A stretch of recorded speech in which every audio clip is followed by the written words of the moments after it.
right, get up to presentation mode. How do I get to presentation mode, TK?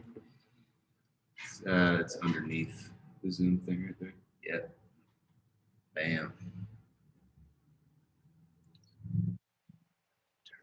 All right, beautiful. So we've been going through the individuation process. Last week, we got trapped in the cocoon, had to be ready to break out of it, and that's what we're going to be diving into today. Is the actual breakthrough. What tools, what different mythological figures, as well as biblical stories have tied into what the breakthrough is. Because everybody is going through the same process in a different way. It's just a matter of us being able to realize it and understand it so we can move through it faster instead of being forced to do it where it's a lot more shitty if you don't know what you're going through. It's like imagine having to go through boot camp and you didn't even know boot camp was coming. It's going to be a lot more different. It's you have time to prepare, get the tools, get the mental mindset in order to accomplish what you're going to accomplish. So TK put this all together again, did a hell of a job, and we're going to start on the breakthrough. Yeah, absolutely. So I wanted to start out with this image because it paints a really clear picture for us in a lot of ways of the way that our lives are structured as individuals and just being a human. So as you can see, you have more of this paradisal view up here, and then you have this going all the way down here. And you can see all these caverns have been put in place because the individuals going through here trying to figure out the world and sort it out. And of course, there are snakes down here on earth below. And so the individual has to start to conquer these things and start to actually see them as they are. And that's what allows them to start to go back up to the top.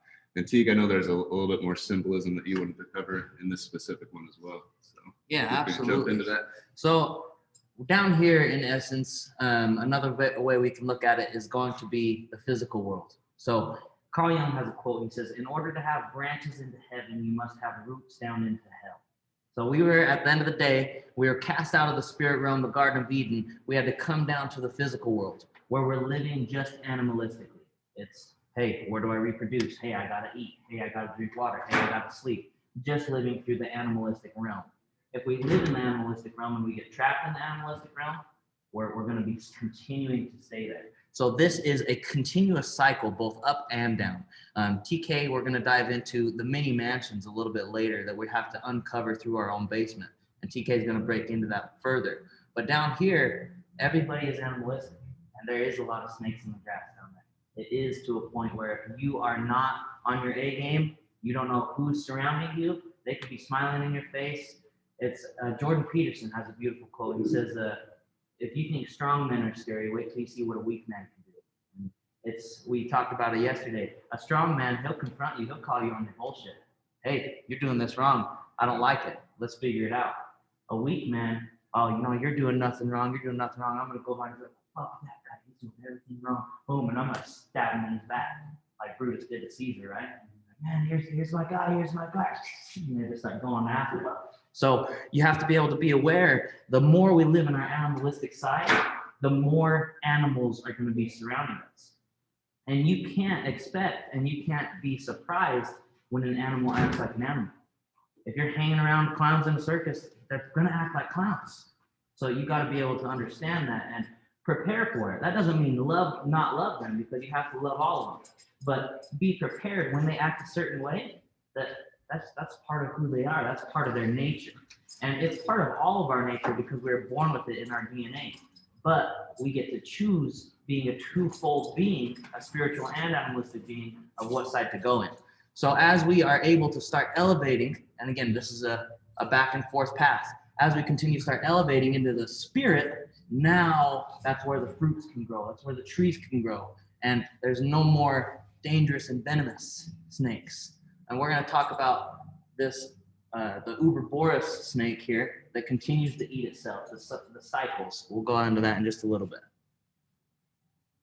Perfect. So today what we're really talking about is starting to realize that other side of life. And really this whole section is called Encounter with the Self. And so you start to realize that there's something greater within you rather than just this small personality that you thought you had. And so here's a quote that kind of reflects this. This is from Jung. He says, "When a summit of life is reached, when the bud unfolds and from the lesser, the greater emerges. Then, as Nietzsche says, one becomes two. And the greater figure, which one always was, but which remained invisible, appears to the lesser personality with the force of a revelation. And so we've been talking about over the past couple of weeks, somebody has some hard things happen in their life and it starts to get them to observe reality as it actually is versus the ideas that they once had. And so throughout that process, you feel like you're in despair and in depression, but you start to piece yourself back together and figure out how life actually is. And so you start to have the internal meet the external and actually start to have those two things truly reflect each other. But in that process, you start to realize that there is something greater within you. There's something that's always been there. And so it is that greater unconscious is what it's coming from. And so symbolically, the way we've been kind of putting it across over the past couple of weeks is you're like a ship in the ocean. The ego is the ship, and then you have this greater unconscious all the way down here. And that has a ton of power behind it. But if you don't know how to actually tap into the unconscious, it starts to actually swallow you into that ocean and pull you down. And so what you want to be able to do is take those things that are in the ocean and actually start to put them out into your personality. But a lot of people, to Teek's point, is they don't know what comes next in this cycle. So they'll stay in depression, or they'll stay in that alienation state where they don't feel like the world is accepting them. And so what starts to happen is they have these hard things, and then it starts to get them to observe that reality. And so then by doing that, one becomes two. You realize there is something else that is within you. And it's actually a lot more powerful than just this thinking brain that you have. And so now it remained invisible, but appears to the lesser personality with the force of revelation. And so if you've gone through depression and things like that, you start to reassemble your life, and then something else starts to emerge out of that. And we were talking about the idea of the desert a couple of weeks ago. It's like you're in a desert within your mind and you feel like you're just about to die. And then something comes to you and starts to give you life. And so you have to go through hard things. And then that's when this happens, is one becomes two, and you realize there is something greater. But you are that ship that's on the ocean. And now you can actually start to pull things from the ocean because you're aware that something else is there. The animal is now able to marry the spirit. And just take this into consideration that the last thing to grow on the tree is the fruit. Everybody's like, man, I want the fruit. Sorry I got language. I want the fucking fruit. Everybody wants the fruit. Everybody wants the produce. Everybody wants the result. I want to be a single digit body fat. I want to have a healthy lifestyle. I want to have the girl of my dreams. I want to have this. But nobody wants to put the work in. The work that the tree has to go through, it goes through the seed, and then it has to bust through do you think it's comfortable, the seed trying to get through the dirt? Absolutely not. That is work. It takes work to produce, and then it continues to work and work. Then it has to weather the storm. It has to survive the winds. It has to survive the rain, the snow, whatever it may have to grow through in order to finally produce the fruit. The end goal is the fruit. The cycle is going to continue over and over and over, and we'll break into this. But the fruit is the last thing to grow. So if you haven't got the result yet, you're putting the work towards it. Just know you might still be in this stage right here. You might still be in this stage right here. Be patient with yourself. It's coming. It's a law of physics. For every cause that is put out, an effect is reciprocated. So every cause, there's an effect. Continue to put the cause out, and it is a law that the effect is going to come. It might not come from where we thought. I might be working towards a promotion. Man, I'm busting my ass, but my boss isn't grateful for me. What the hell? No, it doesn't matter. I'm working with positive mental attitude because I know the cause is being put out. The effect might be coming from somewhere else that I'm meeting in a month from now. Says, hey, I got a new gig that's going to pay 4 times the amount of what you're doing. You want to come with me? But if you stopped working because, man, my boss couldn't see it right away, now all of a sudden I'm in trouble. Exactly. Now all of a sudden it's like snow coming on here and it withers. Or the desert, the sun just burns me up. Then I quit. Continue to put the cause out. And then just another thing too, gotta be like Johnny Appleseed here. You know what I'm saying? You gotta he is the legend. You gotta continue to sow. Throw the seeds. Eventually one is gonna pop. And you only have to get right one time. You only have to have one giant producing fruit or one giant producing tree in order to get the results you want. So everything I touch has to be with that good intention. Every seed that I plant has to be with love, with nourishment.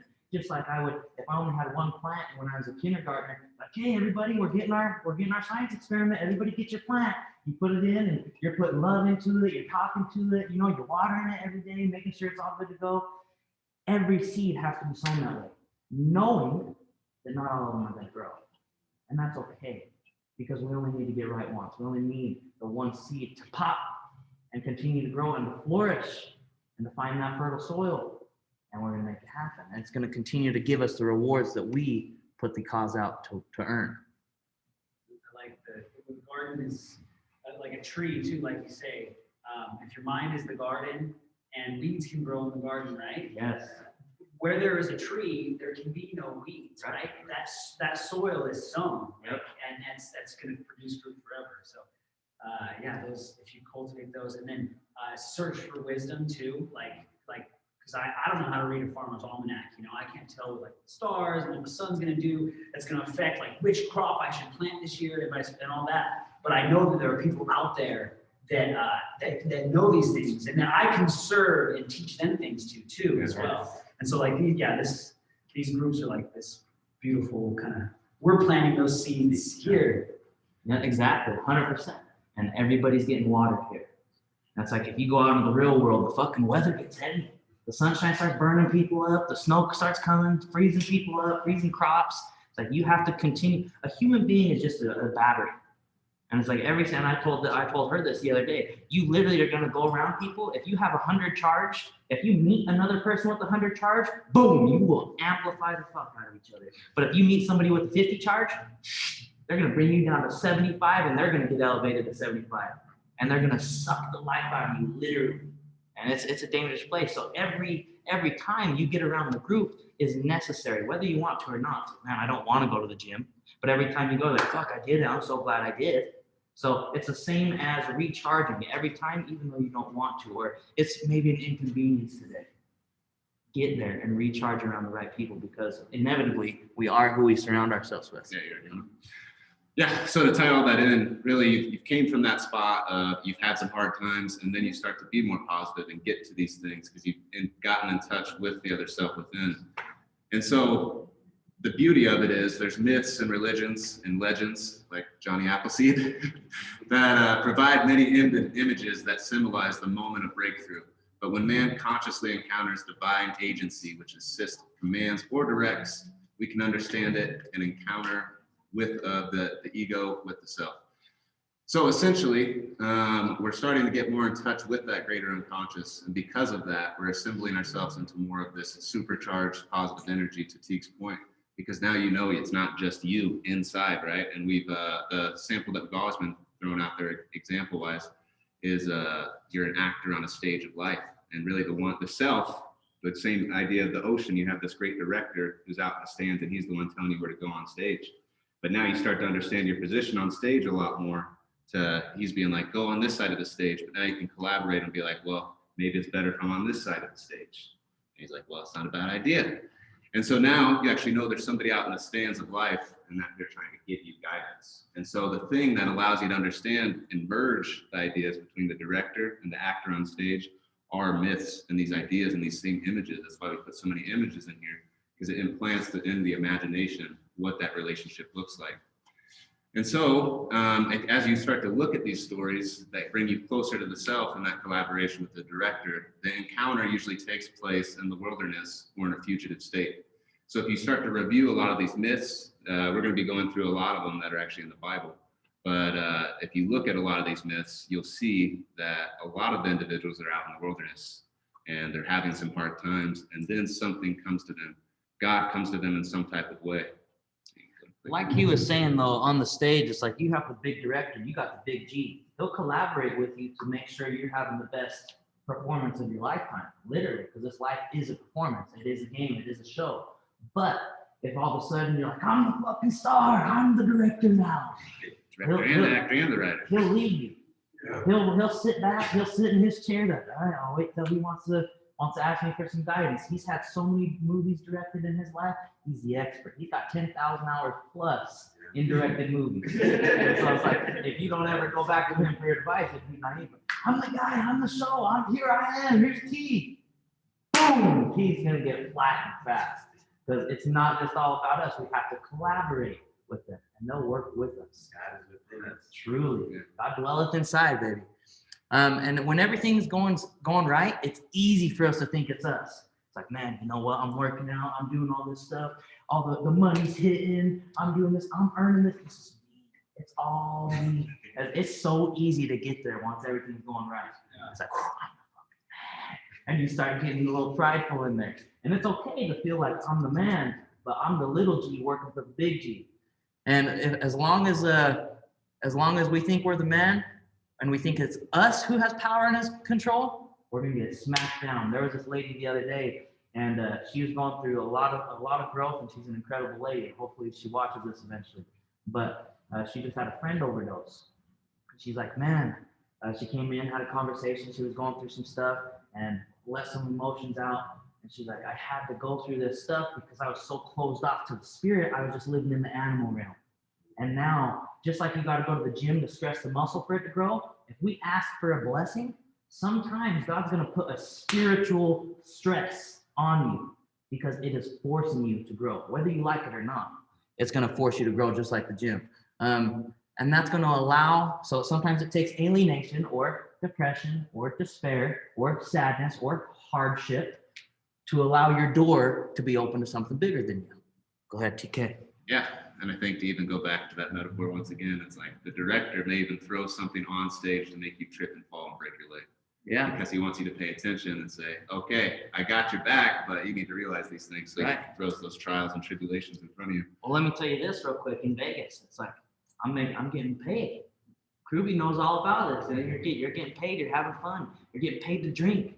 Man, I'm awesome. I'm the man. I can do whatever I want. I'm paid. Exactly. I'm here. And then you start drinking every night. I can do it because I'm getting paid. Next thing you know, you start drinking and driving, and then bang, your car gets totaled, but you're fucking fine. It's like, oh, that was a little wake up call. It's like he's gonna let you know if you're starting to stray away from him, whether we like it or not. He's gonna bring you back. Now it was my choice to listen. I want to say, well, fuck it. I'm just gonna continue doing what I'm doing and charge that to the game, or do I take that as a message from the director saying, pull yourself together, you're slipping. It's like you got the big act, you got the big contract, you made the million. Now it's like, what are you gonna do now? Are you gonna start acting like it's like when your friends get too cool, they make it and now they're too cool for you. And then all of a sudden they find out that their new family, their new group of friends isn't what they thought they were. They hit a hardship and they're not there for them no more. And then they come back like, man, I need you guys. It's like, well, where the fuck did you go? It's like, who are you now? You left us. So being able to realize and stay humble as we continue to grow. Sure. Also, sorry. Yeah, give it to us. There's always warning signs. Right. There's always like a little the accident where you didn't get hurt, Right. but you don't listen. So like Right. My Right. car's gone. Yes. I am invincible. Right. There's always warning signs beforehand that if you don't meet them, that's when that big fall has to come. Truly. Yeah. There's an idea that makes me think of like a chicken egg, and Yeah. they say if the chicken egg breaks from the inside, the breakthrough happens inside, life begins. But if the breakthrough comes from the outside, then it's death. Wow. Oh, Beautiful. wow. Yeah. Yeah. So when God does call us to Him, He's going to ask us to do things that are uncomfortable because it does require us to change who we are. Yes. And if we ignore the voice inside of us of what we need to do, like you're saying, it's just going to keep exponentially getting worse until we finally get the message. Right. 100%. It's like that wasn't enough. Yeah. Now I need to make him lose his leg. Exactly. But, yeah, so there's some really great stories within the Bible that reflect a lot of this. So one of them being Moses. Moses was a fugitive from the law, and he was pasturing his father-in-law's sheep in the wilderness. Once again, the wilderness, which means you're outcasted, you're out there, you're alienated, and he's been totally kicked out of Egypt at this point. And so when Yahweh spoke to him, God, the burning bush, and gave him his life assignment. So he's going about his day, and he's just, taking care of the sheep out in the field, and he comes across this bush, and it's a burning bush, and God starts to talk to him there. But that's when God gives him his life task. And so he was already kicked out of these things. He's alienated from society, alienated from everything, and then that's when God called him to say, hey, here's what you need to do in life. And so once again, you can see how these ideas really start to point out what happens in the psyche. And so that's the beauty of these stories, because all of us have these similar ideas. And then the more you can actually see them in myths, you start to see we're actually all really similar. And so every single person goes through a lot of this. And that's why these stories are so beautiful, because you start to see everybody has a similar story going on in their head. And this gives it so that everybody feels aligned. But we don't talk about these stories a lot. So Jacob, another story from the Bible, is obliged to run away from home because Esau's wrath. Basically, Jacob stabbed his brother in the back and was taking his birthright from him to be basically the king of the kingdom. And so Jacob runs away. Once again, he's out in the wilderness and he's in a fugitive state, but he has some dreams, a heavenly ladder in the wilderness, and he makes his covenant with God. And so Jacob had some hard times, and he's out in the forest, and it comes to him in a dream state where he sees this ladder. And so you probably heard of it, Jacob's ladder, but he has this thing appear. He starts to realize there's a lot more in him than just as he thought before. And you can even see all the angels that are assisting to lead him even closer to God. And so a lot of the time you feel alienated, you feel like there's not really any assistance in the world, but maybe that assistance comes from inside rather than outside. And so the more you can actually start to understand these myths and these ideas, you can start to see all of these things on the path to lead you to the greater self. And notice too, like you're gonna hear it if you ever read the Bible. God came to him in a dream, and he spoke to him in a dream. And Carl Jung was big on writing down your dreams. Dreams when you dream, you're literally going through a different altered consciousness. If you'll hear about people taking psychedelics or different drugs, it's like, now I have a new perception. I got this revelation. I had this. Altered states of consciousness is so important to take into consideration, especially when you're dreaming. Because when you're dreaming, your brain is literally going through drugs. And I'm not condoning any drugs, but I'm talking about the seriousness of dreams. When you are dreaming, you need to write it down and analyze it. It might not make sense, that dream, but now you're gonna have 6 more because you wrote it down of something similar. For example, I had like the same elevator dream, different scenarios, different things, the elevator's going up and down, up and down, up and down, crazy the whole time. And I was finally able to start putting some meaning together to it after I was able to connect the dots. But each dream reveals a little more, a little less. Some are more right now, right in your face. Some are just little Johnny Appleseeds. And you get to choose to fertilize them or not fertilize them. So all I'm saying is almost all of these biblical stories are saying God came to him in a dream. He spoke to him in a dream. Take your dreams seriously, truly. And your visualization, your imagination, that little thing when you're walking by, you see somebody that you like doing something that you want to do, and you have that quick blip of, man, maybe I could do that. Maybe I could be somebody like that. Oh, that person has a body that I like. Maybe my body could look like that one day. And then you get to decide, am I going to fertilize that seed? Am I going to continue to fertilize it and start working towards that? Or, you know what, that's for him, but it's not for me. I'm going to keep eating fast food because that's who I am. And then you start getting fucking trapped in that cycle over and over. So and that is just a daydream. Don't be a daydreamer, Teague. Teague, stop daydreaming. But daydreaming is the most important skill to ever have, and take those seriously. And if you ever see a young mind daydreaming, encourage them, facilitate it. It is everything. How we view ourselves and how we view those movies in our head. Who do you think puts those movies there? The director. You know what I'm saying? Yeah. And to go along with that, before we move from this idea, is you can think of it as God, your unconscious, is trying to call you up and say, hey, here's what I need you to do in life. But God doesn't speak in words. So he's not gonna be like, hey, you need to do this or do that. He actually does it through symbolism. So that's why symbolism needs to be understood. And that's why all of these myths are so great, because now you can go back and review them and see how they apply to your life and in your internal world, right? And so now if something happens in your internal world and you've been looking at these type of myths, you can actually start to see what the symbols mean, and you can feel what they mean. And so now, rather than choosing not to pick up the phone, you can pick up that phone and be like, God, tell me. And so that's the beauty of dreams. And so the more you can start to step into that imaginative world that we've been taken away from, because it's very materialistic now. So everything's really drawn us into everything that's right here, right now, everything external, right? In school, they teach you how to be successful in school. And from your parents, they teach you how to be successful in the outside world, but very few things actually teach us how to go into that internal world. And so to actually start to interpret what are all these messages that are being sent to me, symbolism has to be understood. And so that's why we're actually starting to get into symbolism and dive deep into that. And a lot of humans, like he said, are going through the same process, the same growth process. Internally, they're going to see a lot of the same similarities through their symbolism, through their dreams, through multiple different things. The people who found out the human genome with the DNA, I want to say it was Watson and Crick. I could be mistaken. Go look it up for yourself. But where do you think he got the idea from of the DNA helix? The brain dream. It's nuts. It's the most interesting thing ever. So just with like Einstein with the theory of relativity. Yeah. You read in like a trance-like state. Yes. Find that. The Beatles wrote songs in their dreams. Yeah. yes, Crazy. 100%. It's, yeah, the percentage of genius that was not earned, that was like given by something greater is like, it's like almost all of it. Like Right. whenever you hear acts of genius, Yeah. Michelangelo would say that like he never carved any of his sculptures.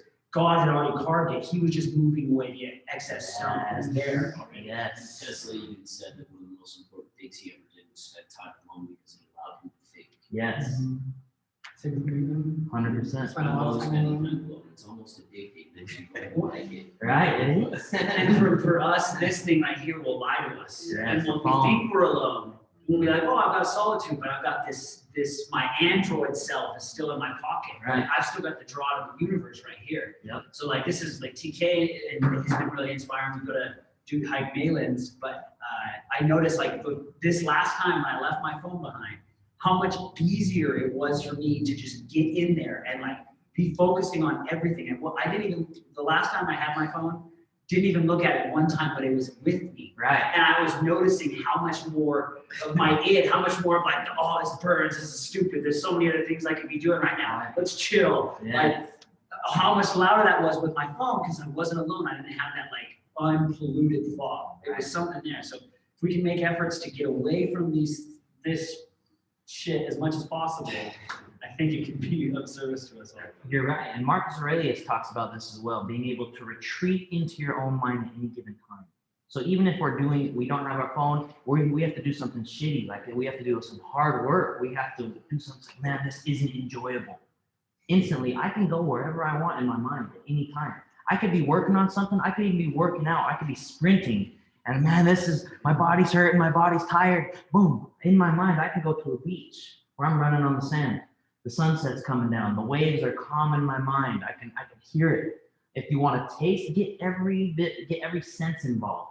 What are you drinking? How does that taste? Oh, it's a pineapple drink because you're in Hawaii. What does that tartness taste like as you're going? You can literally get into some real imagination and you can create characters now and there. And through those characters, the director has access to speak. And through those characters, now you can start listening and collaborating with them. Napoleon Hill, he had what was called an invisible council. He would have a meeting room where he had a table and he would have all of his great people that he looked up to sitting at that table. Eventually, they would take on the personalities of those people. Lincoln, he said, would always be late. Always comes late to the meeting. What the hell's going on? And he would ask something and each person would give them the answer in their way. Because again, we're trying to take the gold from every single person and discard the rest from everything. So in order to do that, you have to create that safe haven in the mind, retreat into the mind. And he'll always answer if you ask. Yeah, that's what it needs to be. Cool. So another story from the Bible that provides us with further example is Jonah. And so he had an initial encounter with God that occurred in the midst of normal life, but could not be accepted. So this is the same idea we've been talking about. Like he's sending those warning signs, but you're just choosing not to listen.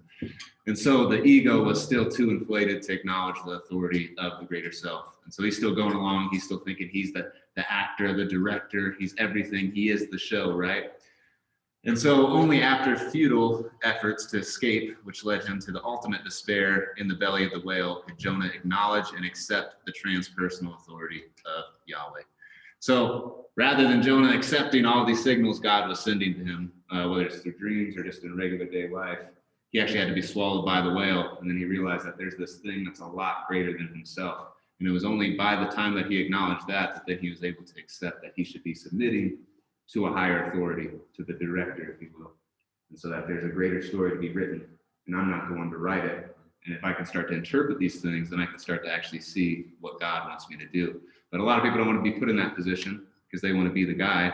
And so because of that, they start to cut themselves off from the greater self entirely. When there's all these powers that could come from it, they cut themselves off from it. And now they want to just stay really focused on them rather than being able to submit and start to be less prideful and be the guy. So, yeah.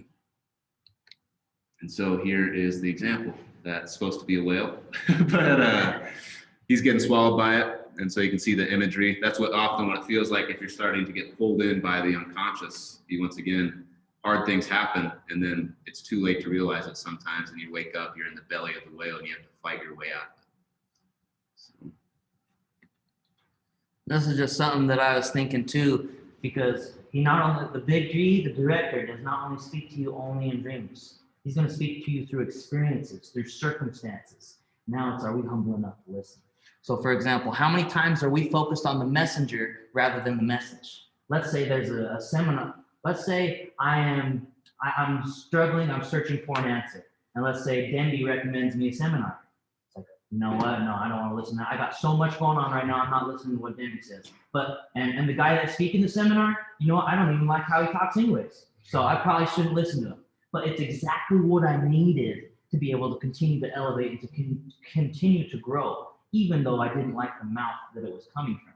So being able to stay humble, and there's going to be enemies. The Big G works in mysterious ways, and sometimes it has to come from a checkup from the neck up in order to receive the message. The question is, are we willing to listen to the message and not just the messenger? So for example, an enemy will pick out your flaws faster than anyone.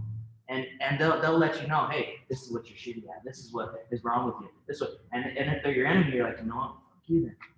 I don't have to listen to anything you say because you're not my friend. You're not my enemy. But they'll point out your weaknesses faster than anybody. Now it's, can I heed that message and can I go home? Maybe I'm not even hearing it right then, but I go home and say, am I really what he said I am? Am I always late to a certain thing? He was late last Thursday. Who's he to tell me? You know, and that's again. So, are we willing to hear what they say if it's the truth, even though it hurts, or are we too caught up in the fuck them state of mind so we can't hear the message? God was trying to get it through. I asked, hey, I want to level up. I want to get to a certain place, and then all of a sudden, boom! I hit a circumstance, and let's say a random person says, hey, this is what you need to do. Who are you to tell me what I need? And it wasn't even him speaking, it was the director talking through him. But we weren't willing to listen. Although it may have been the Big G telling us exactly how to level up in order to receive the blessings we asked for. We literally shower ourselves with our own blessings. But guess what we also do? We block ourselves from our own blessings too, every single time. It's TK in my way of my goals. Where is T in the way of T's goals? That makes sense? Every single time. Cool. So this brings us all back to the idea of the individuated ego. So we continue to talk about this idea, and I'll throw out the definition here. But for those who haven't heard it, the process through which a person achieves a sense of individuality, separate from the identities of others, and begins to consciously exist as a human in the world. And so a lot of people are going around thinking they're humans, but they've taken in a lot of the things that society has told them, and then they start to actually just be a mouthpiece for that movement or that idea.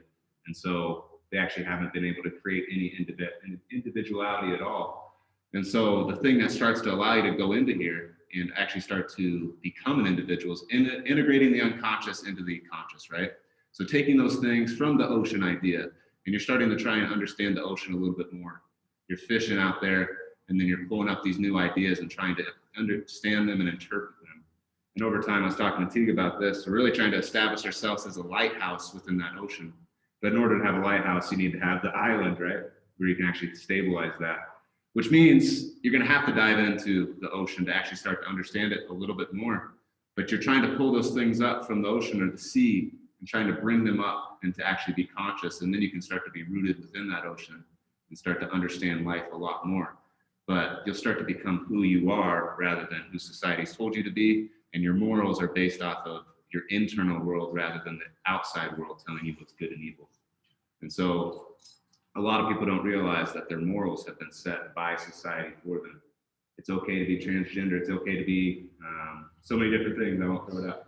But essentially, these movements get set outside of you, and then that's what is considered good. But they didn't study any history, so they don't have any interpretation of what used to be good and evil back in Roman times, or what used to be good and evil back in Egypt times. And so they don't have anything to actually contrast the time that we live in now. And so that's why history is so important, because you start to separate yourself from the time that you're in. It doesn't set your moral compass and your moral code.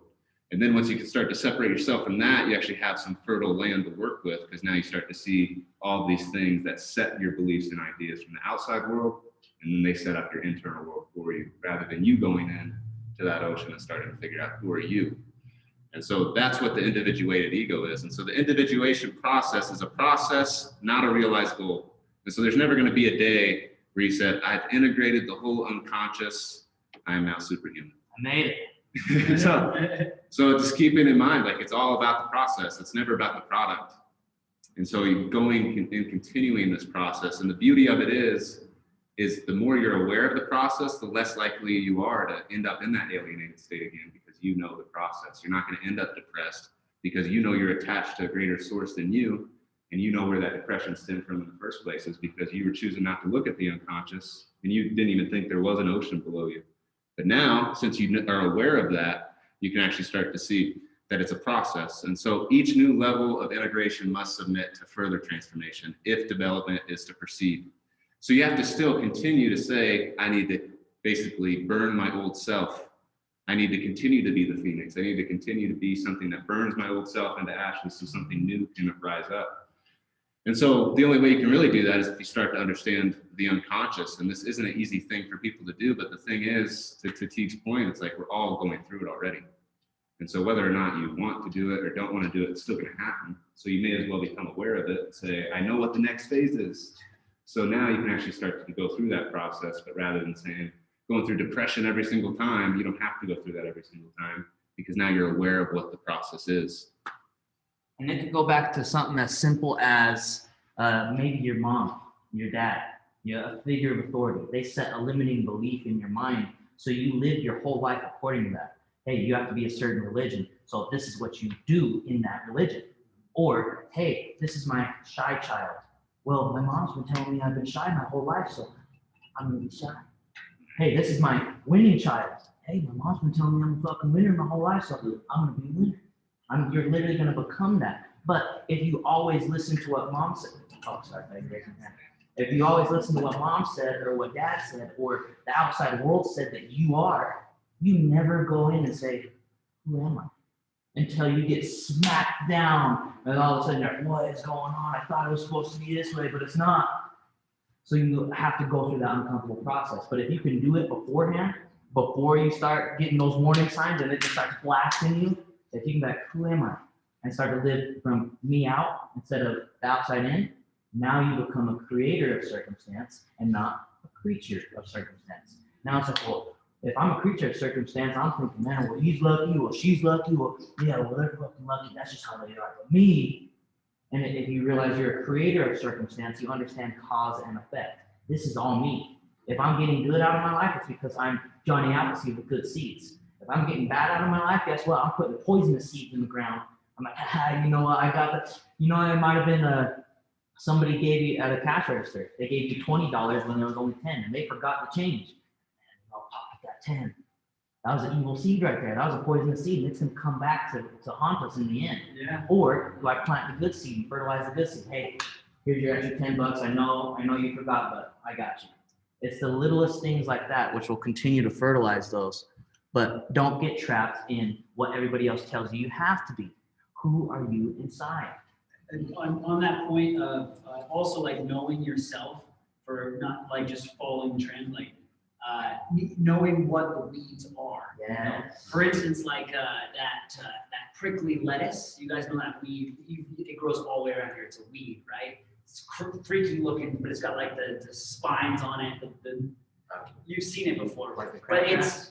What's that? No, it's like really tall, and it's got like kind of when you break it, it's hollow. There's like some milky stuff inside of it, and it's like it's not thistle. It's called barbed lettuce, I think. Okay.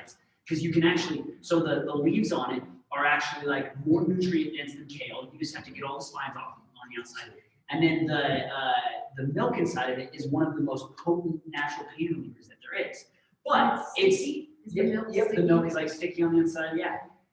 But we like it is despised by people. Like I hear like people is like, oh my gosh, go spread Roundup out there. It's so ugly.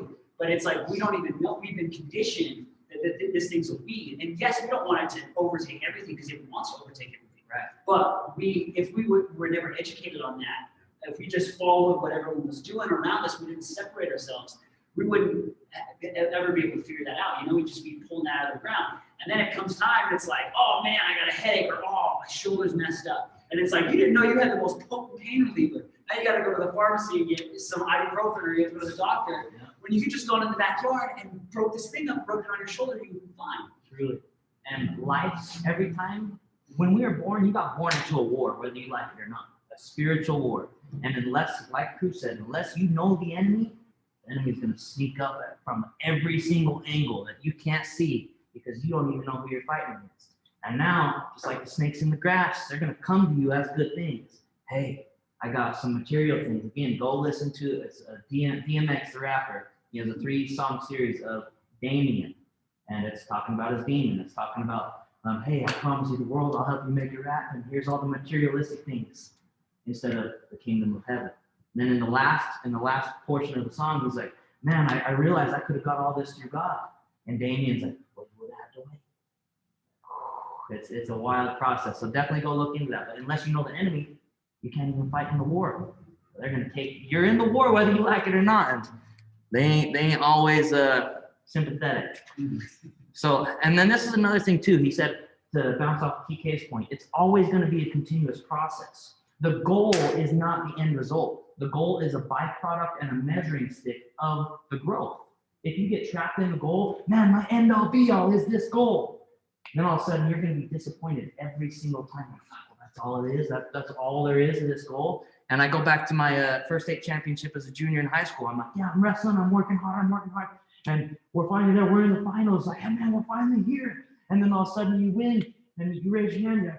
And it was great for about 45 seconds. You're like, I did it. You know, I'm the man. It's like, this was awesome. I earned this. And then you're like, well now what? And you're like, oh shit. You're like, I thought that was the climax. Do it again. Yeah. I thought this was the end all be all. I thought this was what it all mattered to.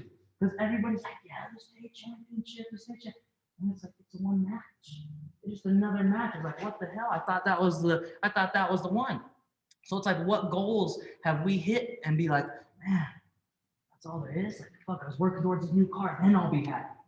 I was working towards this, then I'll be happy. To his Fight Club analogy, if I get all the furniture from IKEA in my apartment exactly how I want it, then I can start being happy. No, happiness is the real goal. The byproduct is everything else. So I'm not saying don't attain goals and don't set them. They are necessary, but they are not the end all be all. They are the stepping stones to measure that you're continuously growing through that process. Does that make sense? It's always and then one. Right. It never stops. Truly, ever. Yeah, so the individuation urge promotes a state in which the ego is related to the self without being identified with it. So once again, we've been talking about this idea is you start to have all this power, you start to feel really great, but rather than saying this is me, you start to realize that this is the power that comes from within, right? And it's not me, it's these powers and this energy that gets derived from the greater unconscious. And so a very important point to make is you don't want to continue to think that those powers are you. So the key is, out of this state emerges more or less continuous dialogue between the conscious ego and the unconscious. So once again, we're working with that director who's out in the stands. He's saying, do this, do that, but not cutting yourself off from it. But now you know there's a director in the stands rather than just saying, I'm on this stage alone. And so and then you're also starting to merge that gap between the inner and outer experience. Because once again, you can set these ideas for the way you think the world is, but then the world actually corrects you through hardship, or even just you researching something a little bit more. Maybe even the human biology is a little bit different than you thought. So you're continually being corrected in several different areas of your life, but you're continuing to make sure that the ideas that you hold inside are actually matching that outside world. And if you don't do that, then you start to get into that inflated state, and then it'll probably lead to depression once again. So, 100%. then I don't know. And most people might not understand this the first time I say it, and it's not blasphemous. And I think I am a God, a little g God. If God made man in his image, if Jesus said the works I do, you shall do and greater, what does that make a human being? A little g God. But as soon as that little g God thinks they are the God, the big G, he's gonna smack you down and let you know this is my house. Truly, this ain't your house, you're renting right now. And so we are all creators. We are all servants. As long as we're serving through the one power that created us all, that's where you can really be the vessel for it. And it's not even me doing the work anymore. Like I don't know if it was you talking, but it's like there's artists. Like it's not me doing the work. The big G's doing the work. I'm the vessel. That's all we are, is the vessel. We're the big G. Yeah, and even if you look at Christ as a symbol, every single time he does something good, he said, it's not me, it's what the Father does. Yes. So even him, he's putting those powers backwards, like, it's not me. So, and you can look at Christ as a symbol of how the ideal man should be. So you want to be able to mimic things symbolically after him.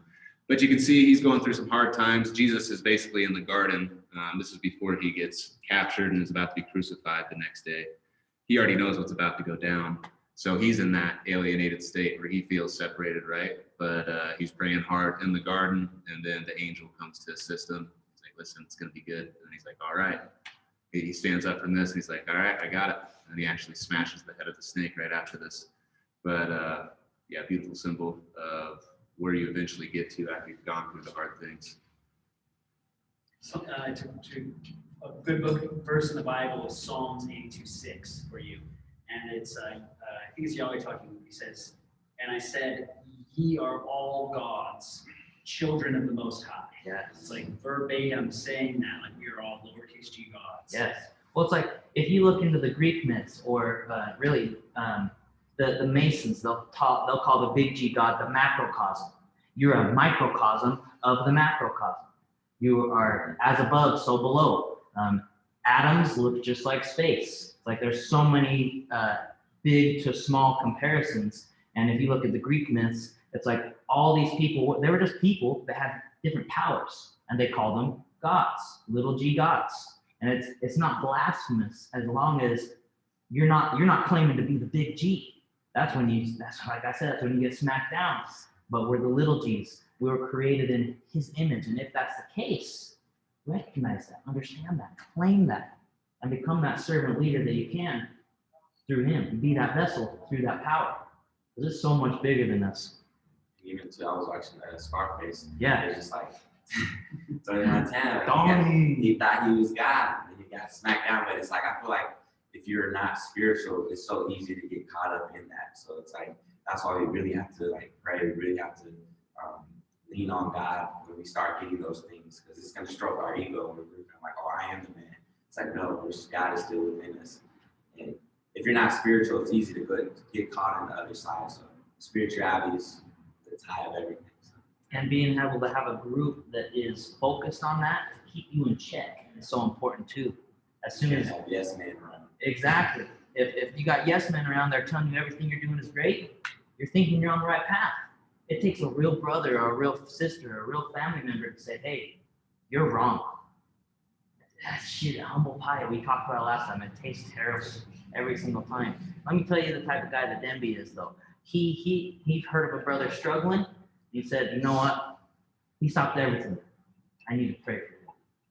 I need to send energy his way to be that vessel through me to send a good vibration to somebody who is in trouble. And it's like, now just like that, it's like I got out of my own way and it's like, oh shit, Denby's putting the big G first. Where am I slipping on putting the big G first? And so I got to thank him for being a great example for all of us. And we all elevate in different ways. We all keep each other in check in different ways because we all slip in different ways. My strengths are not other people's strengths. My weakness is other people's strengths. So we're all a part of the same creation. So instead of working against each other and talking shit on all the negatives, why not focus on the good of each person and work as a unit?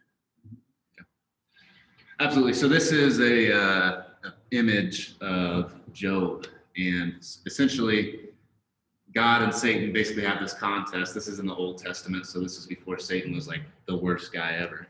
But what happens is Satan's like, listen, man, you keep saying Job's your guy, and then he does everything, but you give him everything. You just give him the world. You just keep saying like he's the real guy. Like, why don't you actually put some trials in his way and see if he's real then? And then Yahweh's like, all right, let's do it.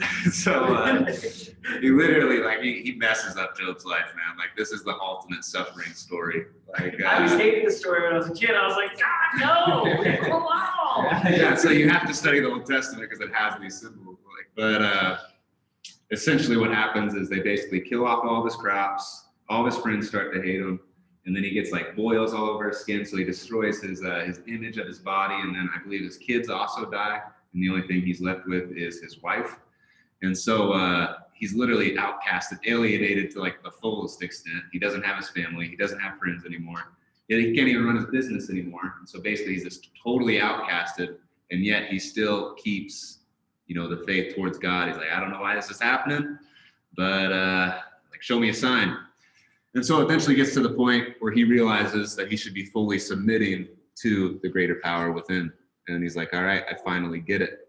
And so essentially God ends up winning this contest with Satan, but it took a lot for Job to get there. And so here's an image of the point that a lot of people actually get to when they start to realize that second personality, the greater personality within is there. You start to realize maybe I'm just 1% out of the 100%. And the other side, the unconscious, is that 99%. One really symbolic message of this story is in the story, his neighbors were thinking that he was sinning or doing something bad because his crops were dying. And they were thinking like, because God's not blessing you, like he must not be worshiping God. And I think that happens a lot in our lives today. Like we can feel like we're trying to do our best, but like we're not seeing any blessings come, Right. And like maybe even like we feel judged by other people because like we feel like maybe we're not doing enough, But I think that's really beautiful too, like to like push through that, like realize that material blessings aren't really the goal either from being close to God. Like that's not why you're supposed to be worshiping. 100%. Yeah. Well fucking put, both you guys. And then here, as God and Satan tested Job's, what are your tests? So for example, I tell Denby and TK all the time, it's like, I know God's testing me because as soon as I get where I need to be, and it's like, I pride myself on loyalty. Like I'll die about loyalty, especially for my brothers. But as soon as I make that commitment, I start getting tested. Now it's like women, that are in relationships, women, everybody. It's the most crazy thing. They come out of the woodwork, literally. And they've been married for 25 years. They've been married. It's like, what is going on? Why is everybody reaching out to me all of a sudden? And I was like, God, Denby, I know God's telling me. And because in the past, I used to like that stuff. Like it was a taboo. Like, man, I shouldn't do it, so I want to do it. You know what I'm saying? Like, well, it's there. Let's go. And then it's like, no, I'm not that guy. And then it's like, well, now all these girls that have reached out, it's like, that's literally God testing you. Because as soon as you make a decision to do anything, to level up in any certain way, you will be handed circumstances. Is he really about it? Is he really going to stay true to himself, or was he just talking about it? Oh, did he really want to have a fit body, and is he really going to work out, or did he just want to sit on the couch and watch workout videos? So you're going to get tested on anything. So are women reaching out to you when they shouldn't? Like this is happening 30,000. It's the most crazy thing. Or like as soon as if you're single, you're only seeing happy people in relationships. Yeah. And if you're in a relationship, you're only seeing all your friends that are single, and they're like, man, they're having a good ass time. Like, should I go over there? It's I don't know what to do. And it's always gonna happen, no matter the situation. As soon as you make a claim, this is what I want to do, this is what I want to be, you will get a test. Know it, expect it, and conquer it, or it's gonna eat you alive, and then you're back where you started. And now you're like, oh, I thought it was gonna be this, but I failed my test. And sometimes we're gonna fail tests, it's okay, but be ready to get back onto the horse and conquer again. So what really happens here, and this goes back to the quote we talked about at the beginning, but there's a twofold split and it's healed to the extent that the individuation is achieved. So the more that you continue to go down this process of the individuation process, you start to heal and you start to reassemble yourself inside. And first, the split between conscious and unconscious, which began at the birth of consciousness. So once again, what really makes you conscious is the pain of living in the world. Something comes along, you touch evil in some type of way. It's the equivalent of Adam and Eve in the garden, and then they get cast out the garden once they actually get exposed to good and evil. Because first they just had good, and they were basically just fully unconscious with God and his paradise. Same thing with Job. He had some great things going for him because he was in contact with God and God was giving him everything. But then Satan was like, listen, man, he hasn't even really lived yet. And so then something goes wrong in his path. A lot of it does. And then he gets alienated. But this is what makes him more conscious, because pain is actually what makes you be here right now. It's what grounds you. And so when that happens, you start to begin the birth of consciousness, and then you start to reassemble all of that. And then second, what happens from this twofold split is subject and object. And we have studied a lot of the objective psyche today with these stories and these myths. And that means that they are like, they're myths, and these are ideas that live in everybody's head, and they're experiences that everybody goes through. And then you have the subject, which is actually the subjective nature of yourself. These are your personal dreams. These are your ideas. Because you have these objective ideas that happen inside of you, but then the subjective is what actually happens in your own personal experience. And so now you start to separate yourself from these big psychic collective ideas. You start to see how they work in everybody's psyche, but then now you can apply it to your own psyche and start to map out, how does that actually apply to me? And so you pair those two things together, you have several twofold splits that really start to happen, and you'll consistently see duality as we continue to go down this path of individuation, because there's always good and evil, there's always order and chaos. And so you're always trying to marry those two things, and then that's where the true beauty happens. But the experience brings with its realization that one is not the master in his own house. We're just running the house, to Teep's point. And so you have to realize that we're not the master. Once again, we are the actor on the stage, and there is the master out in the stand. He's trying to actually do the best thing that's possible for you, but sometimes the best thing that's possible for you is to get your ass kicked. And actually wake up to things as they are, rather than the way that you've been visualizing them. And sometimes that happens internally, and sometimes that happens with the outside world, and it breaks that. And then emotionally, you just can't deal with it. And then you wake yourself up and start to reassemble yourself. And then once again, that's the individuation process. Oh shit, sorry. So we've been talking about this cycle of inflation and alienation. And inflation is really that same point that you've been sucked into the ocean so much that you can't actually think for yourself. It's the unconscious that's doing all the work. And then you start to wake up, holy shit, I was unconscious, I wasn't even thinking about what I was doing.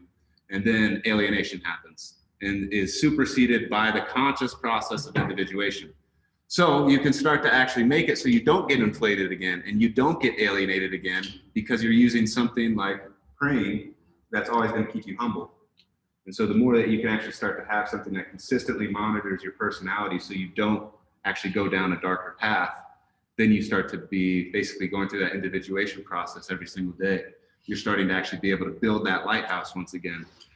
And so the thing that continues to get you there is putting yourself in check, being humble. And so by the conscious process of individuation, when the reality of the ego self axis occurs, and I'll dive into that in a second, but once the reality of knowing there's a greater supreme self within, we don't need to swing from being unconscious and depressed. And then you can pull this up.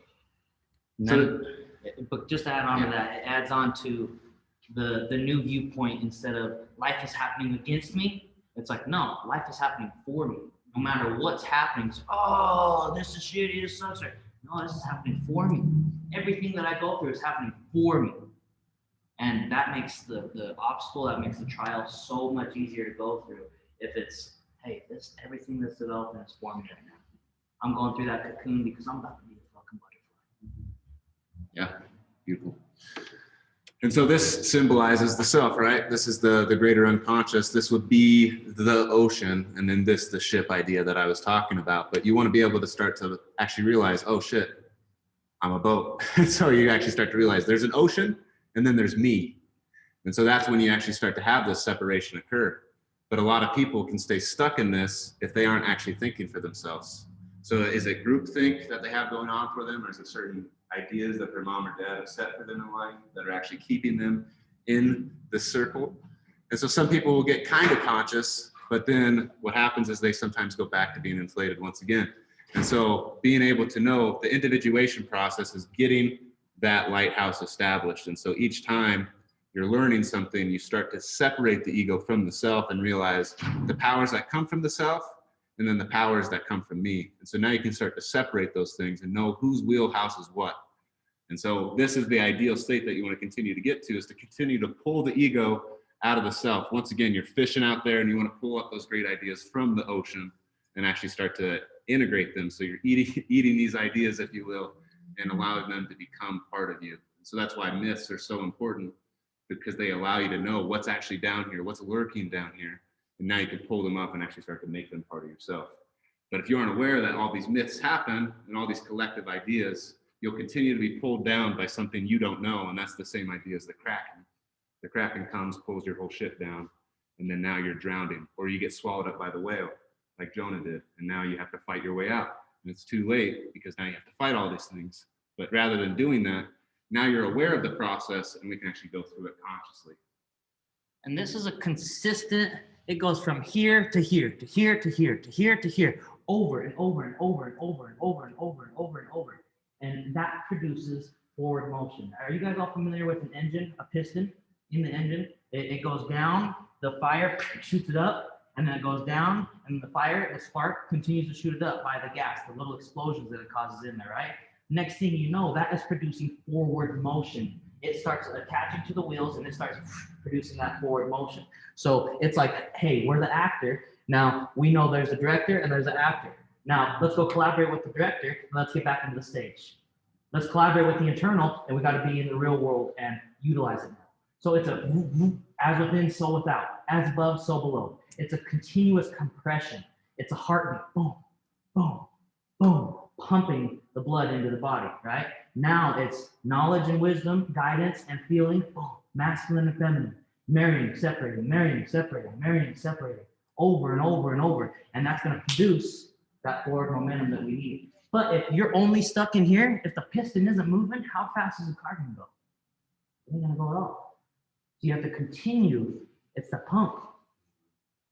Continuous motion. So we're just about to close out, but wanted to point out that all modern people feel alone in the psyche. And it's because they assume that there is nothing that they have not made up. So people in today's world, they're just taught that you just have this brain and it's basically your personal experiences and that makes up all your thinking. But this is the very best demonstration of our God Almightiness, which simply comes from the fact that we think we have invented everything physical, that nothing would be done if we did not do it. So we start to think everything just comes from this simple thinking mind and this brain that we have, and I'm just a brain and body, that's all I am, and there's nothing greater outside of me, I'm in this vast universe and it's meaningless. And so for that is our basic idea, and it is extraordinary assumption. Then one is all alone in one's psyche, exactly like the creator before the creation. So once again, we've been pointing this out the whole time, that these myths symbolize ideas that every single person goes through. And they're very unaware of these myths, and they've been kept away from these myths, and these myths aren't taught to actually reflect what goes on in everybody's head. And so because of that, we all think we're alone in this one experience, but the more you actually start to study the psyche, you see everybody thinks very similarly. Everybody goes through very similar experiences. Once again, you have these objective myths that apply really to everybody's psyche, and then you have the subjective, these things that happen with you at your individual level, and those things that happen in your own personal experience. But if I think it's just my personal experience and there's nothing outside of me, I feel very alone. So, and that's a problem with just modern man in general. We don't have a collective myth. We used to have Christianity and these things that guided us to actually be able to go inside and start to map out this internal world, but now it's just science. So, yeah. And it's like, if you're alone, it's like, if you don't know, if I don't know that Bryson has the same feelings as me, that Rachel has the same feelings as me, Amanda, Crew, Denby, Eric, Chase, Lindsay, everybody, TK, if I don't know they have the same feelings as me, I'm going through life like, oh, fuck, man, like, how come I can't get out of this funk? He's not in a funk, she's not in a funk. Man, they don't even ever get sad. It's like Denby's friend, when I was talking about those past suicidal thoughts when I went through some dark times, the lady said, man, I would have never visualized Teague like that. It's like, why? I'm a human. You know what I'm saying? It's like I go through the same things you go through. Your circumstance might be different. Like I might be lonely because I studied so much stuff and nobody else understands what I'm talking about. So now I can't even relay a message, and now I feel like I don't think like everybody else. So now I'm lonely there. Another person might be lonely because of a relationship status or something like that. Well, I don't have somebody to lay next to me in bed at night to say, hey, I hope you had a great day. Love you. You know what I'm saying? So now you're alone in that process. We all go through the same feelings, even though our movie is a little bit different. So if we can understand that, now we can not only help ourselves through those problems, but help everybody else going through those same problems because we've been there. It's not because we're better than them. They might have a different circumstance that's easy for me and not easy for Denby. Or Denby might have something, an obstacle that's easy for Denby, but not easy for me. It's not that anybody's better than them. It's, hey, let me help you with this process you're going through. We're almost there. So we're just going to summarize things pretty quickly. And so the summary of individuation, it seems to be the innate urge of life to realize itself consciously. So once again, the unconscious wants to be realized by you as your ego. And so the transpersonal life energy in the process of self-unfolding uses human consciousness as a product of itself as an instrument for its own self-realization. That probably sounds ridiculous. But essentially, the unconscious wants to be realized by the conscious side of life, and your consciousness is the ego, right? So you have, once again, you're the lighthouse, and you're trying to make sure that the ocean continues to get realized by you, and you can pull as much as possible as you can into real life. That is the goal. And that's what it means to become an individual, is now you can actually start to base your life off of those personal subjective experiences you have inside, and then also bringing up the objective things that everybody goes through. And so now you can actually start to become who you are.